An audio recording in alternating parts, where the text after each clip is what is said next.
Bismillahirrahmanirrahim. Assalamualaikum warahmatullahi wabarakatuh. Alhamdulillahirabbil alamin.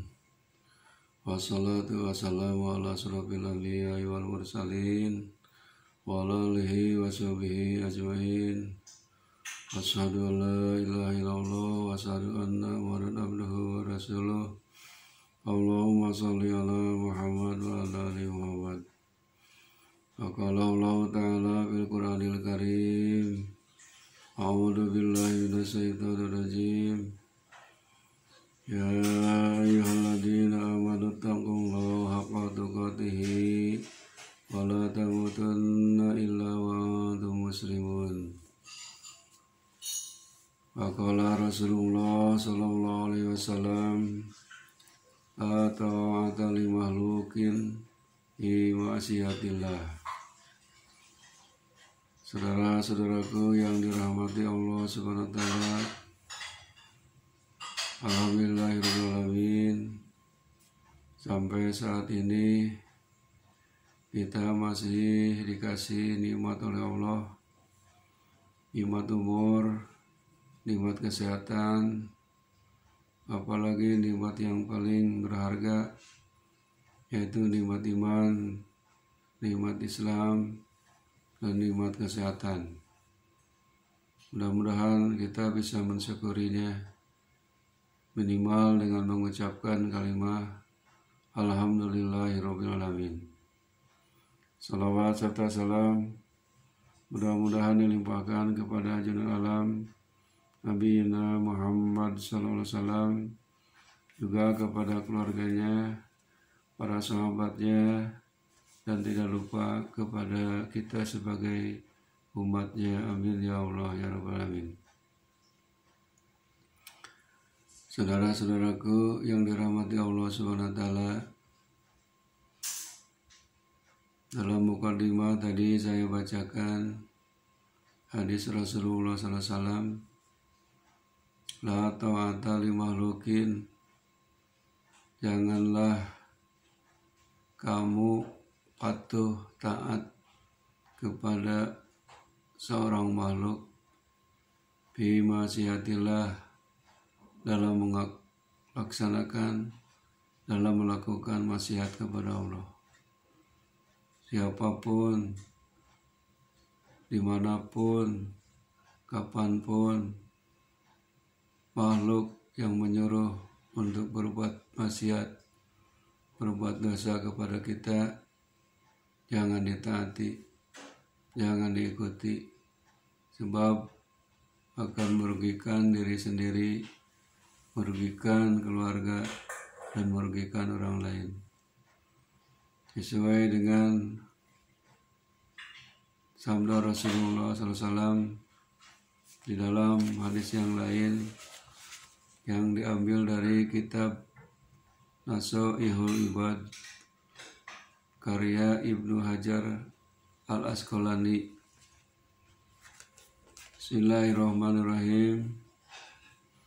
Ani Nabi sallallahu alaihi wasallam, man kharaja min dulil ma'siyati ila nitaati anahu Allah ta'ala min ghairi malin wa yadahu min ghairi jundin wajahu min ghairi asyiratin. Yang artinya dari Nabi sallallahu alaihi wasallam, ada 3 macam keuntungan dari Allah Subhanahu wa taala jika meninggalkan maksiat yang hina. Yang pertama adalah man kharaja min dulil maksiati ila nita'ah anahu Allah ta'ala min ghairi malin wa yadahu min ghairi jundin wajahu min ghairi asyiratin. Barang siapa meninggalkan maksiat yang hina, lalu ia melaksanakan ketaatan yang mulia, maka Allah akan memberikan pertama kecukupan kepadanya. Jadi kita kalau menghindari, menjauhi tidak melakukan maksiat yang hina pandangan Allah SWT, maka Allah akan memberikan kecukupan kepada kita, baik kecukupan harta, kecukupan nikmat-nikmat yang lainnya, kecukupan umur, kecukupan kesehatan. Meskipun Allah SWT sudah menentukan rezeki buat makhluknya, tetapi ada di antara kita makhluk yang menghindar, menjauhi dari berbuat maksiat, berbuat dosa kepada Allah dan berbuat dosa kepada sesama makhluk. Oleh karena itu, Allah akan memberikan kecukupan kepada kita. Cukup artinya bukan banyak. Cukup bisa dikatakan barokah, meskipun sedikit tapi cukup untuk mencukupi kebutuhan. Apalagi kalau banyak, tidak habis tapi bersisa untuk dapakahkan, dikeluarkan di jalan Allah SWT.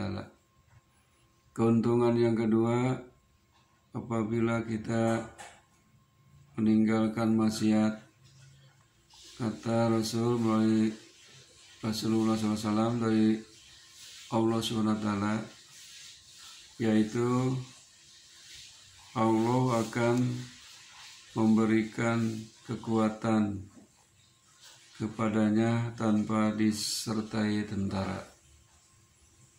Jadi keuntungan dari menjauhi maksiat kepada Allah, Allah langsung akan memberikan kekuatan, kuat iman, kuat tenaga, kuat fisik, tanpa Allah menurunkan bala tentaranya.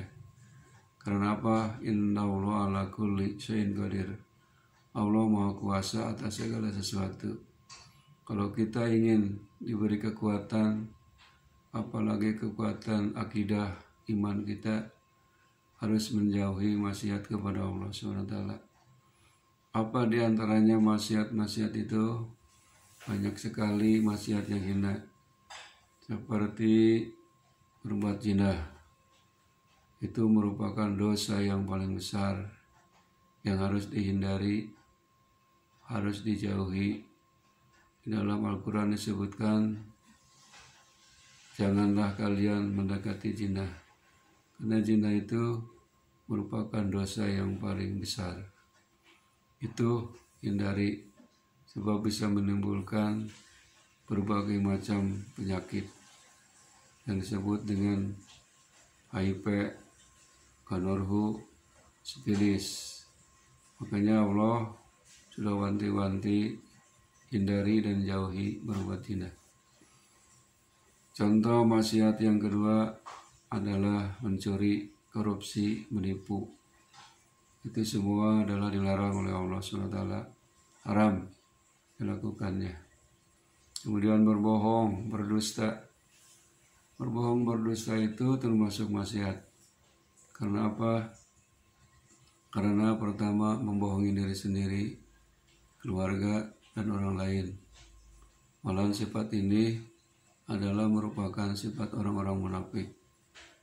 Tanda orang munafik ada 3. Ayatul munafiki salasun, idza hadasa kadaba, wa idza wa'ada ahlafa, wa idza tumina khana. Orang munafik itu cirinya ada 3. Apabila berkata suka dusta, bohong. Apabila berjanji suka ingkar. Apabila diamanati suka khianat. Itu adalah semuanya termasuk perbuatan maksiat. Selain itu juga masih banyak minuman khamar, bermabuk-mabukan, minuman keras. Itu juga termasuk maksiat.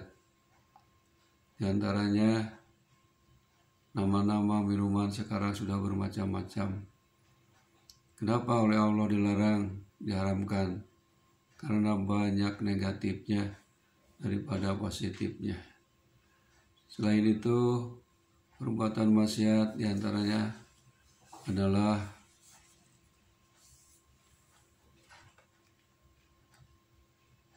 mencuri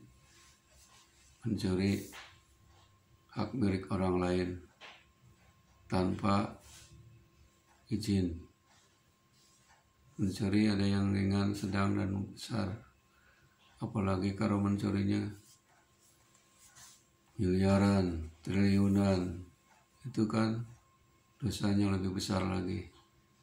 Makanya oleh Allah dilarang, karena akan merusak segala macam aspek manusia. Kemudian yang ketiga, orang yang meninggalkan maksiat, keuntungannya Allah akan mengalahkan musuh baginya. Allah akan mengalahkan musuh baginya. Musuh kita itu kan banyak. Musuh dalam diri sendiri adalah nafsu. Nafsu kita setan, yang dipimpin oleh setan, harus dijauhi, jangan ditaati. Insya Allah kalau kita meninggalkan berbuat maksiat, yang ketiga keuntungannya adalah oleh Allah SWT akan diberikan bisa mengalahkan musuh-musuh, apalagi musuh-musuh Islam. Makanya hindari perbuatan maksiat, karena Allah SWT sudah melarangnya. Kalau kita melakukannya, berarti kita membangkang kepada Allah SWT. Hadis selanjutnya diriwayatkan dalam riwayat yang lain bahwa suatu hari Nabi Muhammad SAW menemui sahabat-sahabatnya. Ruya annahu alaihi salam warajada tayyumi ala ashabihi wa qala kaifa asbahtum wa qalu asbahna mu'minina billah wa qala wa ma alamatu imanikum qalu nasbiru alal bala'i wa naskuru alal rahoi wa taradu bil qada'i wa qala alaihi salam antumul mu'minuna haqqan wa rabbil ka'bah. Nabi bersabda, pada suatu hari Nabi menemui sahabat-sahabatnya. Lalu Nabi bertanya, bagaimana keadaanmu di waktu pagi subuh ini? Para sahabat menjawab, kami dalam keadaan iman kepada Allah. Lalu Nabi bersabda lagi, apakah tanda-tanda keimananmu? Para sahabat menjawab, kami sabar terhadap musibah, bersyukur atas nikmat di waktu lapang, dan senang terhadap ketetapan Allah atau qada. Lalu Nabi SAW bersabda, kalau begitu kalian benar-benar termasuk orang-orang mukmin yang sebenarnya, demi Allah yang memelihara Ka'bah. Hadirin yang dimuliakan Allah SWT, jadi menjauhi perbuatan maksiat itu berarti iman kita masih ada. Makanya Rasul bertanya kepada sahabat, pada pagi ini bagaimana keadaan kalian? Ternyata para sahabat menjawab, kami masih dalam keadaan iman. Apa buktinya? Buktinya adalah sabar terhadap musibah. Sabar apabila kita mendapat musibah apa saja, sakit, bencana alam, atau kekurangan rezeki, atau ditinggalkan oleh keluarga, meninggal dunia, harus sabar dan tabah. Bukti yang kedua adalah bersyukur di waktu lapang. Kalau kita punya rezeki, banyak rezeki, lagi sehat, lagi kuat, harus bersyukur kepada Allah SWT. Itu tanda bukti iman kita masih ada dalam dada kita. Dan yang ketiganya yaitu senang terhadap ketetapan Allah, qada Allah. Sebab salah satu tanda orang beriman yaitu iman kepada qada dan qadar Allah. Baik itu yang baik maupun yang buruk, harus tetap kita menerimanya dengan ikhlas. Karena qada qadar Allah sudah tentukan dan ditetapkan oleh Allah. Kita harus menerimanya secara ikhlas dan lapang dada. Insya Allah segala macam ketetapan Allah kalau diterimanya dengan ikhlas, insya Allah iman kita kuat dan kita bisa menjauhi maksiat, berbuat dosa, berbuat kesalahan kepada Allah SWT. Hadirin yang dirahmati Allah, mudah-mudahan kita ini termasuk orang-orang yang kuat iman, kemudian bisa meninggalkan maksiat atau dosa kalau kita ingin beruntung di dunia dan akhirat. Hanya sampai sinilah kita hidup di dunia ini, harus dihindari perbuatan-perbuatan dosa. Tadi sudah sebutkan, tidak boleh kita mengikuti salah seorang makhluk yang menyuruh kepada kemaksiatan. Kita jangan taati, jangan ikuti, tolak saja dengan secara halus. Mudah-mudahan ini bermanfaat bagi kita semuanya.